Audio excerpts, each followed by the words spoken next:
Huo Yuhao tahu bahwa sudah hampir waktunya. Jika dia melangkah lebih jauh, dia akan menyakitinya. Dia tidak segera menghilangkan tekanan rohaninya. Itu tidak baik untuknya. Sebagai gantinya, dia perlahan menurunkan tekanan dan membiarkannya secara bertahap beradaptasi dengannya. Saat tekanan menurun, kondisi pikiran spiritual Nan Qiuqiu juga mulai melemah. Akhirnya, dia jatuh ke tanah setelah Huo Yuhao melepas semua tekanan. Huo Yuhao datang ke sisinya. Dia mengangkat tangannya dan mengusap keringat dari dahinya. Sementara dia hanya mengeluarkan paling banyak 40% dari kekuatan spiritualnya, dia dengan hati-hati mengendalikannya selama 1 jam terakhir ini. Dia harus mendekati batas Nan Qiuqiu tanpa menyakitinya, yang merupakan semacam ujian kontrolnya. Jika dia sudah mencoba ini sebelum dia membentuk inti jiwanya, dia tidak akan mampu melakukannya. Dia berjongkok di samping Nan Qiuqiu dan meletakkan tangannya di alisnya. Setelah merasakan sesaat, dia yakin bahwa laut spiritualnya tidak rusak, hanya saja dia terlalu terkuras. Setelah ini, dia mengangguk dengan puas. Metode menggunakan tekanan spiritual untuk memperkuat kekuatan spiritual orang lain dibangun di atas premis bahwa orang tersebut memiliki kekuatan spiritual yang sangat besar. Jika tidak, pihak lain mungkin akan terluka secara kritis jika terjadi kesalahan. Namun, ini tidak diragukan lagi metode terbaik, dan itu yang paling efektif pada percobaan pertama. Huo Yuhao memperkirakan bahwa kekuatan spiritual Nan Qiuqiu akan mengalami peningkatan yang signifikan setelah pengalaman ini. Namun, dia terlalu terkuras, dan tidak akan bangun dalam waktu dekat.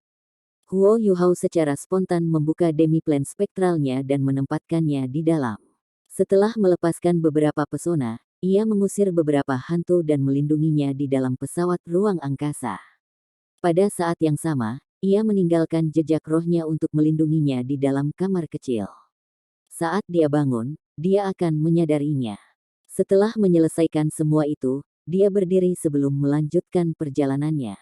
Tanda tanda hubung. Tanpa Nan Qiuqiu memperlambatnya, Huo Yuhao secepat kilat saat dia terbang di udara.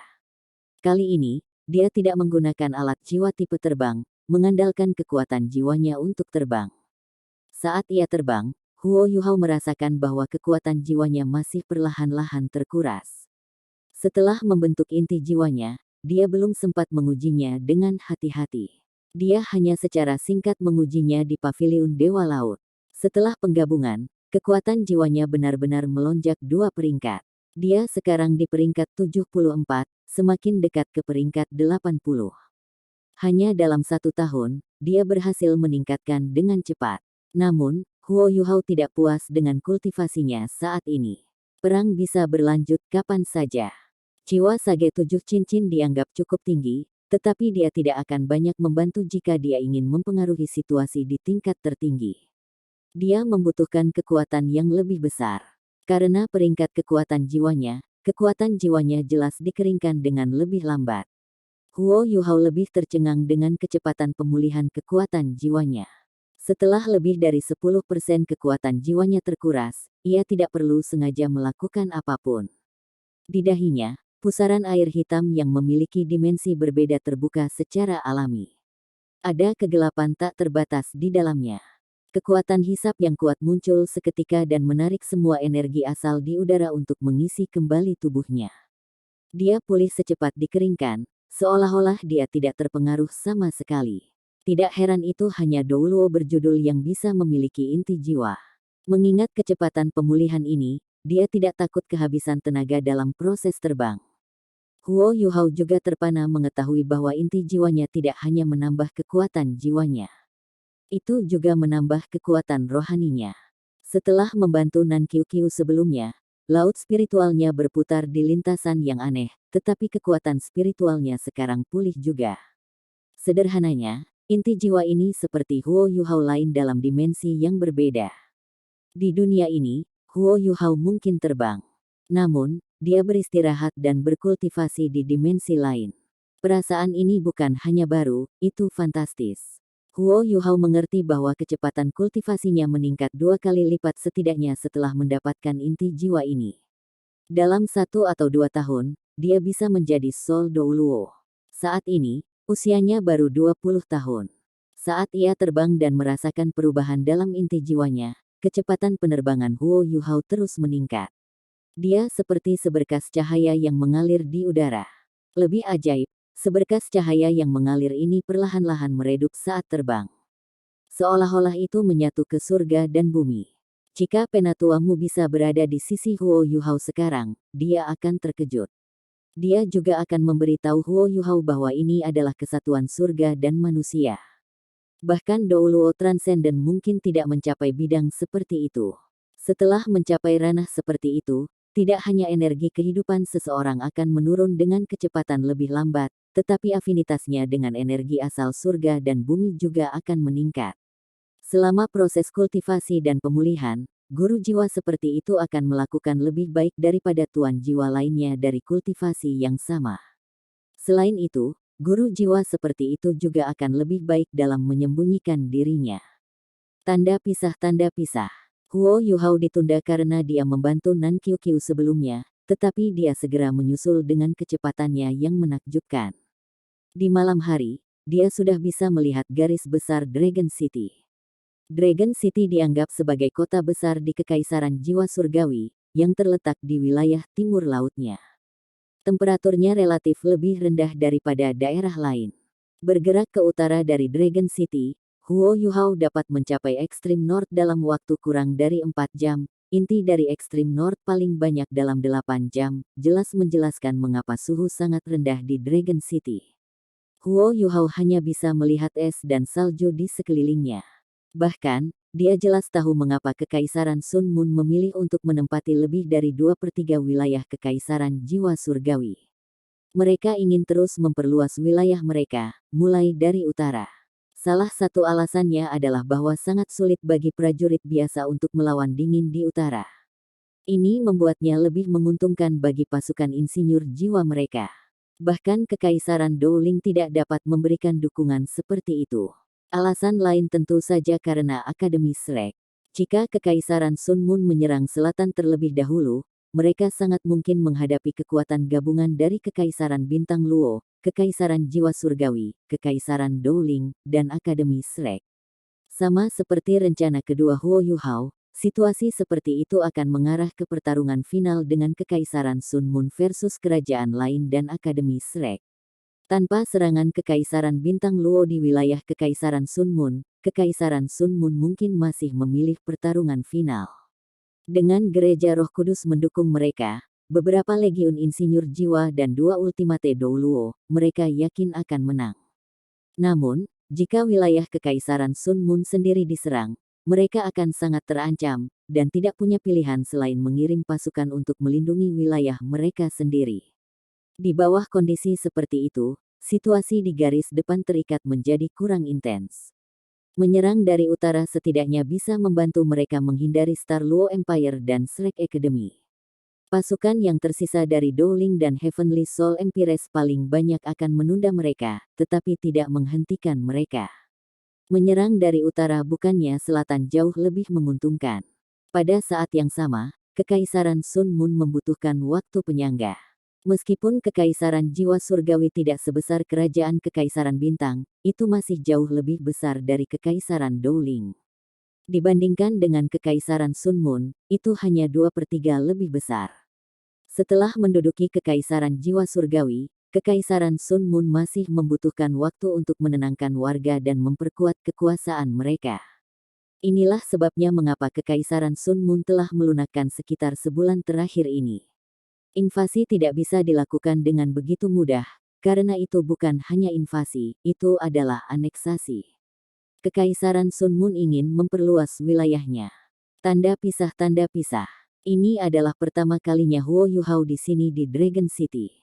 Sekarang setelah kota pertama di utara Kekaisaran Jiwa Surgawi telah ditempati, bagaimana mungkin orang tidak merasa putus asa?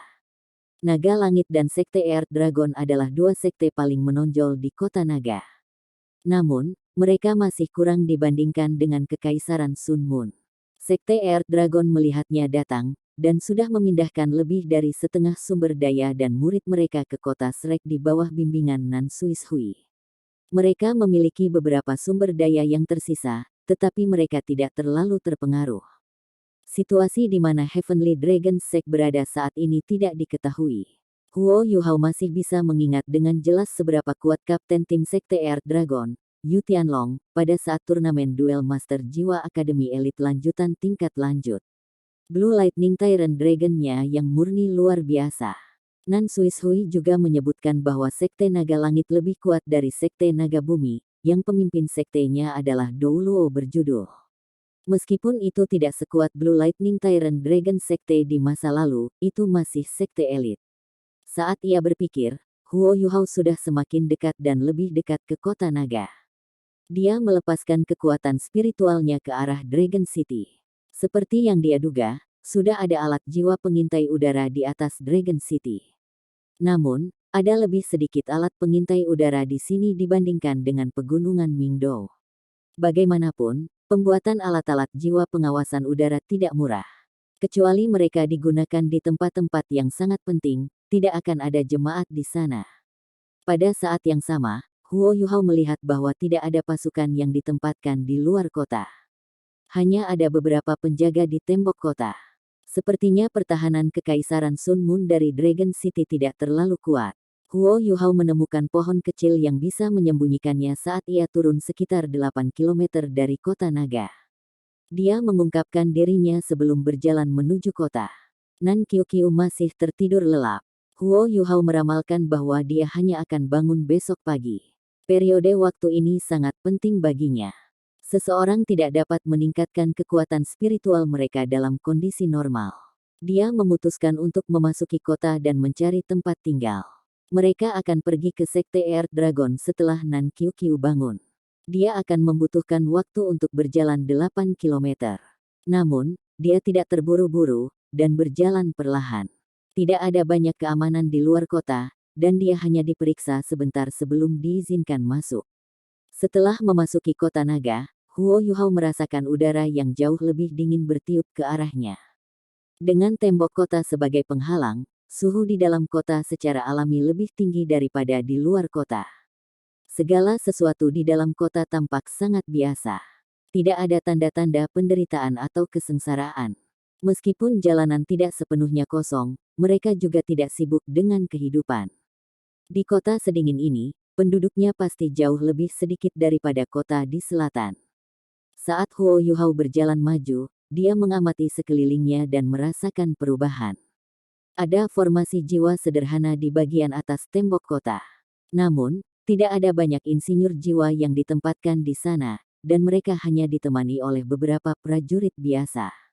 Dengan pertahanan seperti itu, kerajaan jiwa surgawi mungkin bisa mengatasinya jika mereka bisa membagi pasukan mereka dan menyerang kota dengan 1 atau 2 legiun reguler.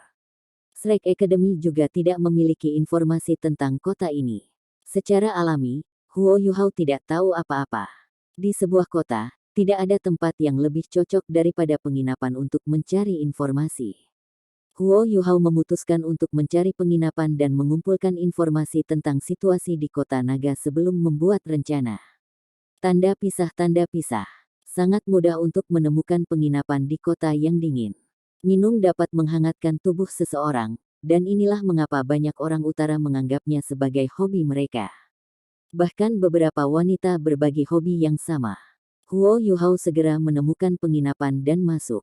Papan nama penginapan ini tidak terlalu besar, tetapi Huo Yuhao segera merasakan suasana yang ramai saat dia masuk. Gelombang hangat menyapu dirinya saat dia masuk. Dia merasa dilanda gelombang panas, dan rasa dingin yang dia rasakan segera menghilang. Penginapan itu tidak terlalu besar, dan di dalamnya jauh lebih panas daripada di luar. Beberapa orang bahkan tanpa lengan ketika mereka minum. Ada 4 atau 5 meja serta sebuah bar.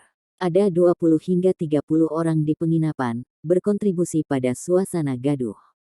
Namun, suasananya juga terasa sangat ramah. Huo Yuhao memperhatikan bahwa ada beberapa wanita berpakaian minim di belakang setiap meja dan bar. Namun, wanita-wanita ini tidak muda, mereka tampak berusia 30-an. Meskipun mereka berpakaian minim, mereka tidak terlalu menarik, dan semuanya berpakaian dengan cara yang sama. Jelas, mereka milik penginapan.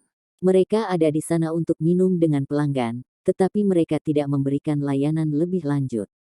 Meskipun para pelanggan juga minum dan bercanda dengan mereka, mereka duduk cukup jauh. Sepertinya ini adalah budaya penginapan di Dragon City. Wanita hanya ada di sana untuk memberikan suasana minum. Selamat datang, Pak. Seorang wanita berpakaian minim dengan bahu terungkap dan belahan dada berjalan mendekat dan menyapa Huo Yuhao, yang baru saja masuk.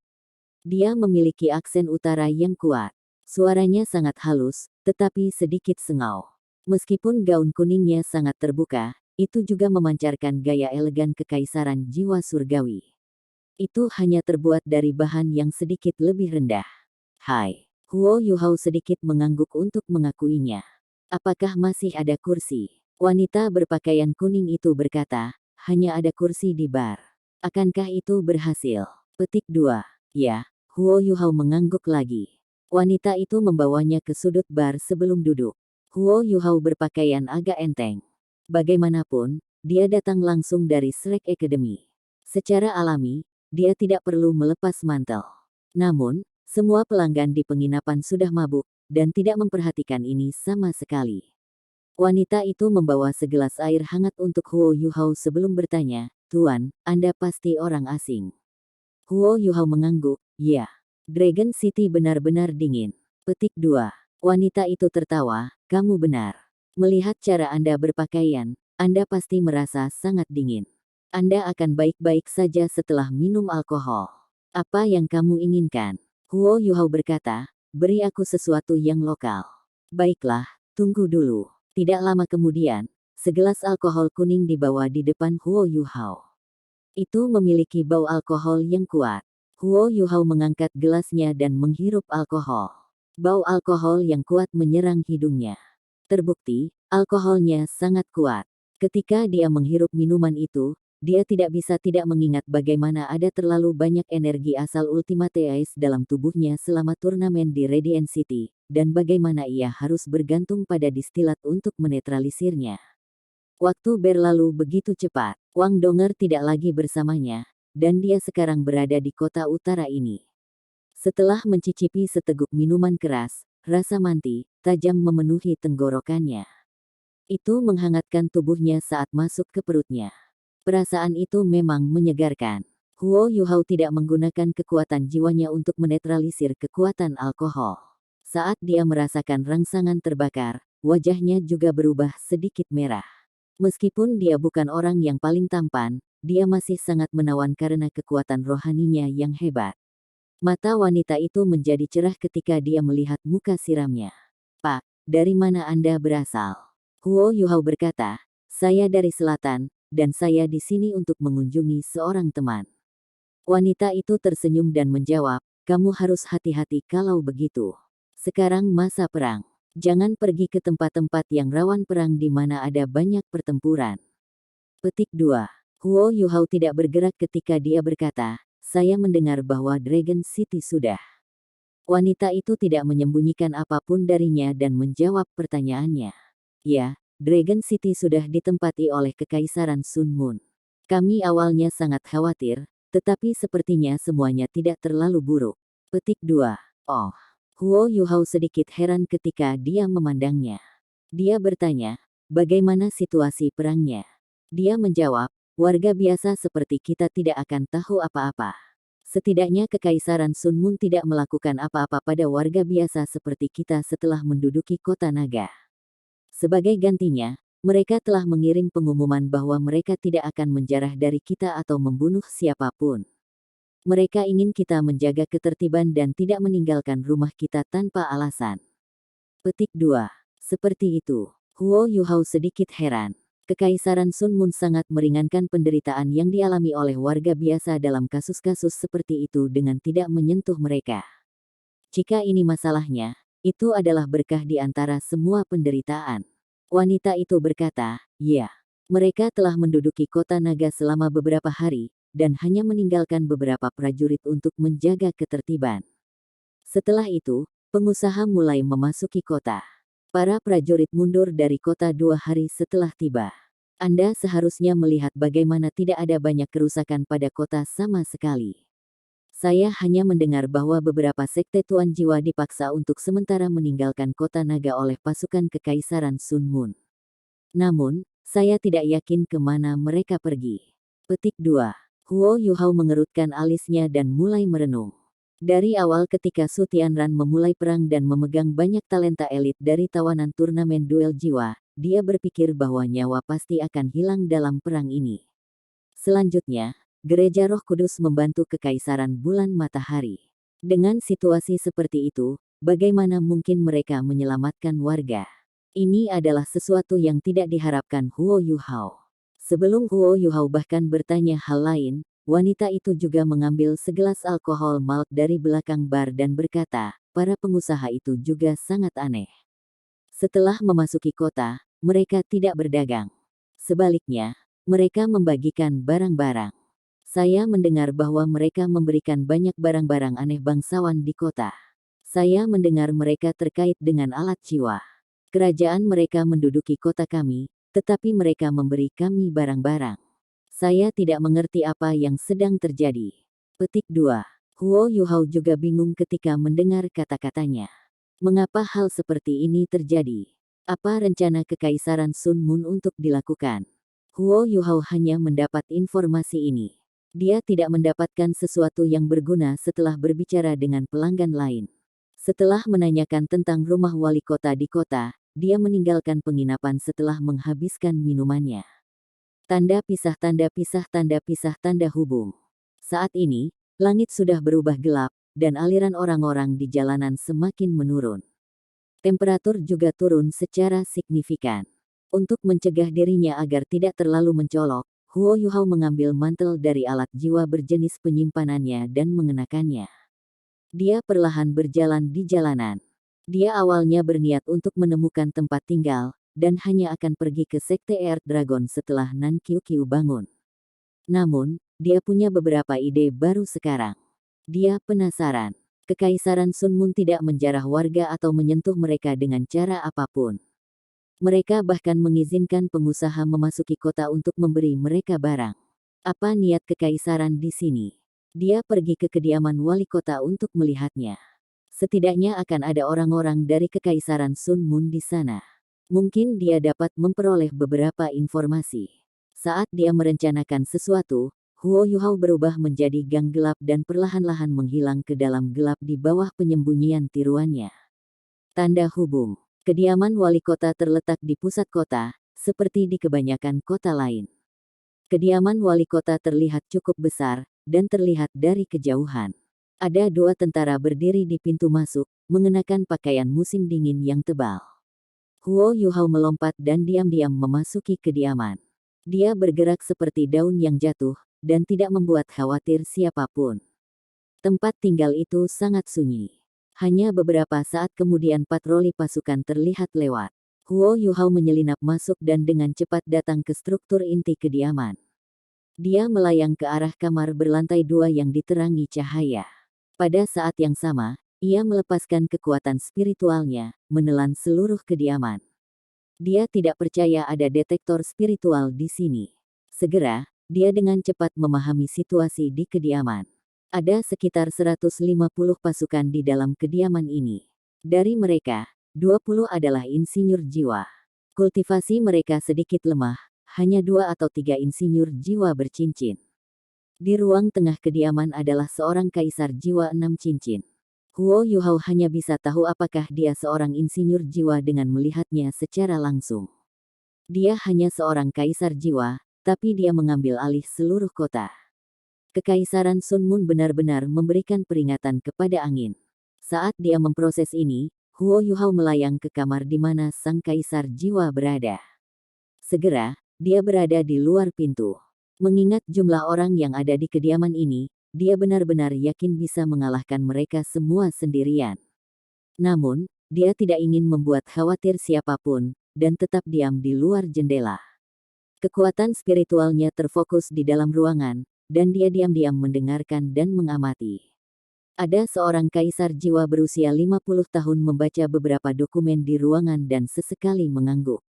Menjadi kaisar jiwa hanya pada usia seperti itu berarti dia tidak memiliki masa depan. Selanjutnya, Huo Yuhao juga merasakan kehadiran alat jiwa di ruangan itu. Tidak diragukan lagi, dia harus menjadi insinyur jiwa kelas 6. Seseorang datang. Huo Yuhao merasakan sesuatu, dan merasakan beberapa orang lagi telah tiba di luar kediaman. Dari pakaian mereka, sepertinya mereka semua adalah pengusaha, bukan personil militer. Orang-orang ini dengan cepat memasuki kediaman setelah mengirim kabar kedatangan mereka sebelum bergegas ke kamar tempat kaisar jiwa ini berada. Tuan, orang-orang dari kamar dagang Sun Moon ada di sini, seorang prajurit dengan hormat melaporkan dari luar ruangan. Baik, biarkan mereka masuk, kata kaisar jiwa dengan tenang. Beberapa pengusaha dibawa ke kamar di bawah bimbingan prajurit. Pada saat yang sama, mereka membungkuk ke arah kaisar jiwa. Bagaimana itu? Bagaimana rencananya? Tanya sang kaisar jiwa. Seorang pengusaha kurus menjawab, kami mengalami kesulitan pada awalnya. Bangsawan kekaisaran jiwa surgawi mendiskriminasikan kita. Namun, setelah Anda mengirim instruksi untuk tidak menyita tanah dan kekayaan mereka, mereka tidak berani secara terbuka mengungkapkan kebencian mereka kepada kami, bahkan jika mereka diam-diam melakukannya. Mereka hanya menolak upaya kami di bayang-bayang. Selama beberapa hari ini, kami telah menunjukkan bagaimana alat jiwa magis dapat, yang saya percaya perlahan menggerakkan mereka. Ini terutama berlaku untuk radiator termal kami, yang saya percaya mereka sangat tertarik. Radiator termal dapat sangat menghemat batu bara mahal. Setiap minggu, mereka hanya perlu insinyur jiwa untuk mencurahkan kekuatan jiwanya. Itu akan cukup untuk menyalakan radiator termal untuk menjaga sebidang tanah tidak lebih besar dari 500 meter persegi hangat. Kita bahkan bisa menghindari aroma pembakaran batu bara. Mereka semua sangat terkejut. Petik 2. Kaisar jiwa mengangguk puas dan menjawab, baiklah, teruslah beriklan. Beri mereka segalanya. Jangan merasa sakit hati karena itu. Marshal telah menyebutkan bahwa meskipun kita akan mengalami beberapa kerugian moneter sementara, mereka pada akhirnya akan bergantung pada kita begitu mereka beradaptasi dengan kehidupan alat jiwa, dan tidak akan mau kembali ke kehidupan usang mereka. Setelah kami memenangkan kaum bangsawan dan meyakinkan mereka untuk bekerja untuk kami kemudian akan mengalihkan upaya kami kepada warga. Dalam beberapa tahun, kami akan memenangkan hati seluruh kota. Petik 2. Ya, pengusaha itu mengangguk dengan hormat. Setelah ini, mereka melakukan serangkaian laporan. Mereka berbicara tentang bagaimana mengangkut alat-alat jiwa ke kota untuk keluarga bangsawan dan mengajari mereka cara menggunakannya. Mereka juga berbicara tentang cara memindahkan bangsawan, serta orang-orang yang telah dipindahkan, dan yang masih sangat keras kepala. Seluruh laporan berlangsung kira-kira 1 jam sebelum pengusaha pergi. Setelah mengirim mereka ke pintu, wali kota kembali ke kamarnya dan bergumam kagum pada dirinya sendiri. Marshal, Anda berwawasan jauh. Metode ini jauh lebih baik daripada melakukan pembantaian. Kekaisaran Sun Moon tidak bisa hanya mengandalkan kekuatan militer untuk menguasai seluruh benua. Metode ini menggunakan alat jiwa untuk memenangkan hati orang-orang memang mengesankan. Kami telah mengurangi jumlah pasukan di kota, membuat mereka rileks. Setelah itu, kami menggunakan teknologi alat jiwa untuk menyusup ke kehidupan mereka, meskipun kami yang mengendalikan teknologi inti. Di masa depan, hanya akan ada kekaisaran Sun Moon. Yang lucu adalah bahwa kekaisaran jiwa surgawi, kekaisaran bintang Luo dan kekaisaran Dowling masih berusaha untuk melawan kita. Mungkin dalam beberapa tahun ke depan mereka akan mengetahui bahwa warga di wilayah yang kita duduki tidak lagi loyal kepada mereka. Haha, brilian. Ini memang brilian. Marshal memang orang yang paling saya kagumi. Menaklukkan hati tanpa menggunakan kekuatan. Itu yang paling canggih dari semua strategi. Petik 2. Huo Yuhao berdiri di luar selama 2 jam dan mendengarkan semuanya. Setelah mendengarkan poin ini, ekspresinya sudah agak pucat. Impresif. Marshal, yang dia bicarakan ini terlalu mengesankan. Menggunakan teknologi alat jiwa sebagai sarana infiltrasi. Ide cemerlang macam apa itu? Udara di luar sangat dingin, tapi Huo Yuhao meneteskan keringat. Plot terbuka, itu adalah plot terbuka nyata. Mungkin dia bisa menghancurkan semua yang ada di kota naga dengan seluruh kekuatannya. Namun, jika Kekaisaran Sun Moon melakukan hal yang sama di seluruh Kekaisaran Jiwa Surgawi, tidak ada cara dia bisa menghentikan mereka kecuali dia bisa mengusir mereka dengan cepat. Siapa sebenarnya Marsal ini? Dia sebenarnya punya strategi seperti itu. Dia memang ahli strategi yang brilian. Huo Yuhao telah melihat Su Tianran sebelumnya. Dia tidak memiliki kesan yang baik tentang dia. Tanpa ragu, Su Tianran adalah seorang anti pahlawan. Namun, mungkin karena kecacatannya ia tampak sangat jahat dan ganas. Saat ini, strategi yang Huo Yuhao dengar pasti adalah sesuatu yang tidak bisa dipikirkan oleh seorang pahlawan. Ini adalah plot nyata yang nyata. Itu benar, tetapi mungkin hanya efektif dalam jangka panjang. Namun, jika berhasil, itu akan sangat efektif. Jika mereka berhasil, Kekaisaran Jiwa Surgawi akan merasa sangat sulit untuk mendapatkan kembali wilayah yang telah mereka hilangkan. Mengingat situasi saat ini di semua kekaisaran, fondasi setiap kekaisaran adalah kaum bangsawan. Para bangsawan mengendalikan hampir semua sumber daya di sebuah kerajaan.